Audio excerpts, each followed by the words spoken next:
Olá, queridos! Eu sou a Paula Cristina. No vídeo de hoje eu vou falar sobre a quarta temporada de Insecure, da treta da Issa e da Molly e daquela revelação bombástica do último episódio.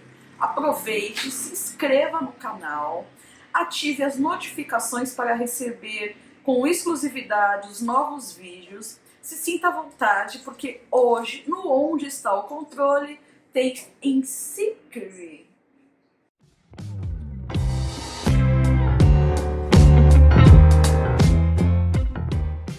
O mundo já não é mais o mesmo desde a terceira temporada de Insecure. Quando a série retornou, foi um alívio para milhares de pessoas que estavam em quarentena no mundo inteiro. Essa pausa de quase 2 anos foi um pedido da própria Issa Rae, que precisava reorganizar sua agenda. Em uma entrevista, a Issa disse que quando ela postava fotos em suas redes sociais, como uma foto da mãe dela, por exemplo, os fãs sempre perguntavam quando seria o retorno da série. Mas que essa pausa foi de extrema importância, porque ela conseguiu se dedicar a outros projetos e que o peso da expectativa do público estava tirando dela a diversão de produzir um bom conteúdo. Nessa temporada, a série amadureceu assim como seus personagens. A paleta de cores ficou muito mais viva e as cenas que eram muito mais dentro do estúdio ganhou as ruas de uma Los Angeles sem pandemia. Logo no primeiro episódio, a gente volta 4 meses antes para entender o que aconteceu, que a Issa e a Molly tretaram. O calcanhar de Aquiles da série nunca foi ou os relacionamentos amorosos da Issa ou da Molly, mas sim o que consolidou todas as temporadas sempre foi a amizade das duas. Ao longo dos episódios a gente vai descobrindo o que aconteceu que afastou as duas amigas. No dia da festa de rua, no episódio Look and Move On, a Issa consegue finalmente fazer a tão planejada festa na rua. A série, durante algum tempo, já vem tratando da gentrificação urbana e de como os bairros pretos eles vão perdendo força devido à especulação imobiliária. Então foi muito importante para Issa fazer essa festa, porque ela conseguiu comprovar que a cultura preta ela pode ser consumida pelos pretos em seus próprios bairros.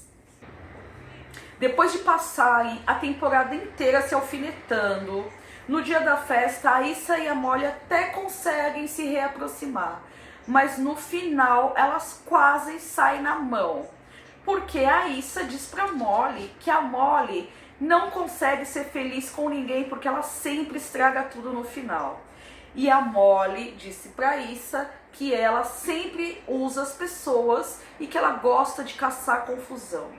As amizades são muito importantes para as mulheres, mas para as mulheres pretas que sofrem de microagressões todos os dias, ter uma rede de apoio é fundamental. E esse tema ele vem num momento delicado, porque é um momento que a gente não consegue ter contato físico com os nossos amigos. No começo da temporada, o Lawrence está namorando com a Condola. Eu gostei da entrada da personagem, eu achei ela muito charmosa, eu acho que ela trouxe muita dinâmica para a série, mas a gente sabe que a Condola ela não trouxe só charme, ela mudou as peças do tabuleiro no final. Já a Molly, ela tá namorando com o Andrew, mas desde o começo ela não conseguiu se entregar por completo nessa relação. Foi muito especial o episódio que ela vai conhecer a família dele e talvez aquela viagem ao México tenha sido o começo do fim da relação dos dois. Porque o irmão do Andrew, ele não conseguiu entender que as mulheres pretas elas sofrem de racismo em todos os lugares do mundo. E mesmo que aquele episódio da toalha não tenha sido nada, a Molly, por ser uma mulher preta de pele escura, ela ainda carrega muitos traumas com ela. Look and Trip também foi especial, porque teve na direção o ator Jay Ellis, e foi a primeira vez que a série usou locações fora dos Estados Unidos. E finalmente o Nathan voltou com aqueles profundos olhos azuis. E ele disse pra Issa que ele tinha sumido porque ele foi diagnosticado já há algum tempo com transtorno bipolar. Eu achei que a série podia ter explorado um pouco mais esse assunto, porque ainda é muito tabu na sociedade. O ator Kendrick Sampson disse que tem um irmão que foi diagnosticado com a doença. O Kendrick, numa entrevista, disse que os traumas físicos que as pessoas pretas sofrem elevam muito mais os traumas emocionais devido ao racismo.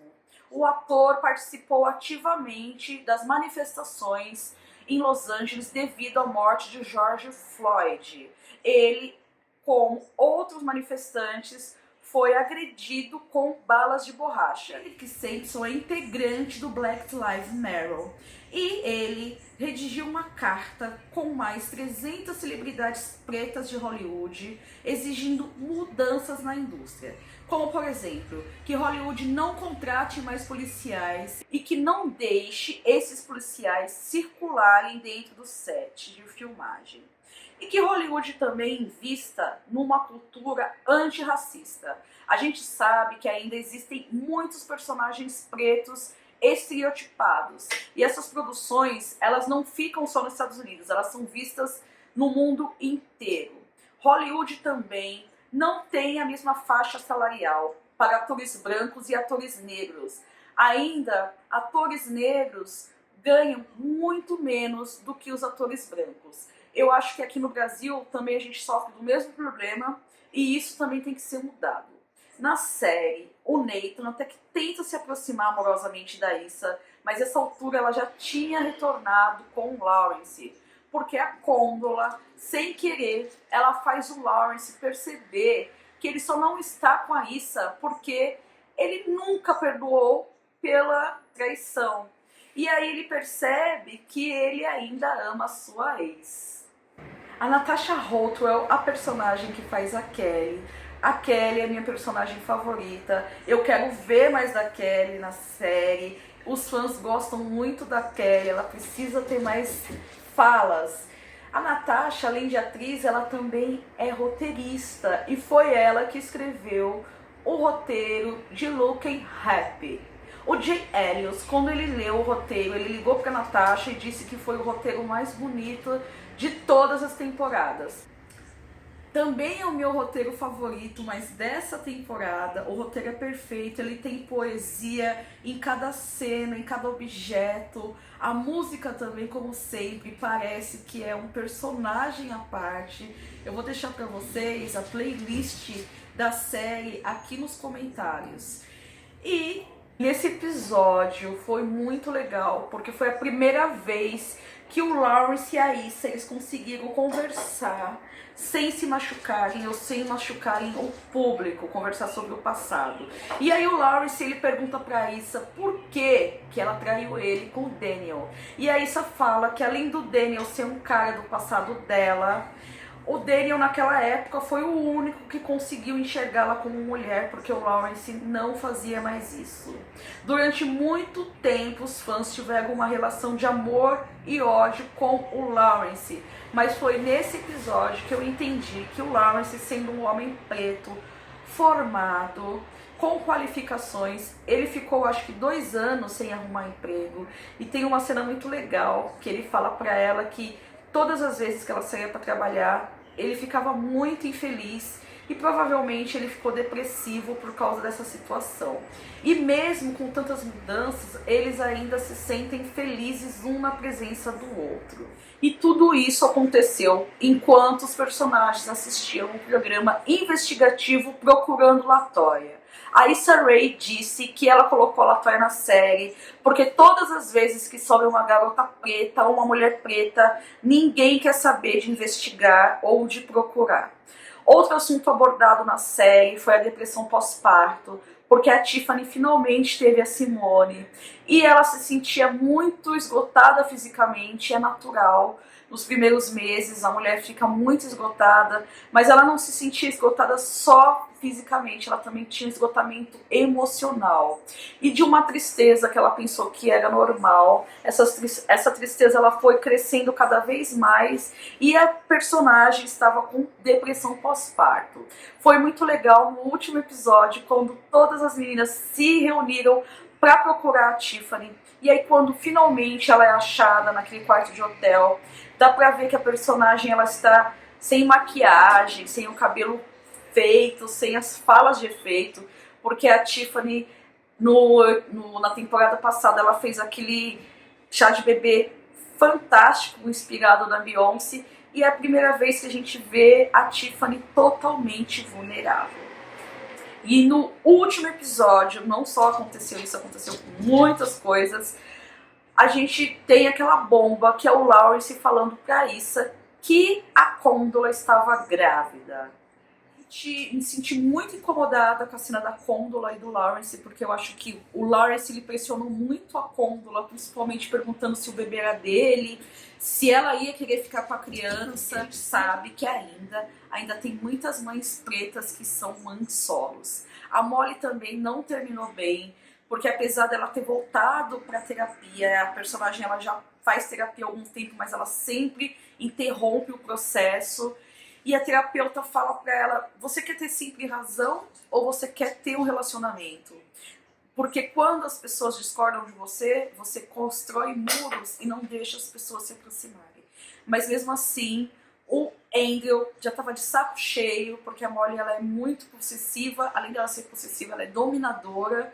E aí ele disse pra ela que os dois não estavam mais na mesma sintonia. Aí de um lado a Molly muito triste, a Issa muito triste, e por mais que os fãs tenham tomado partido da Issa na briga, foi muito triste ver as duas naquela situação, porque as duas não são só amigas, elas são irmãs.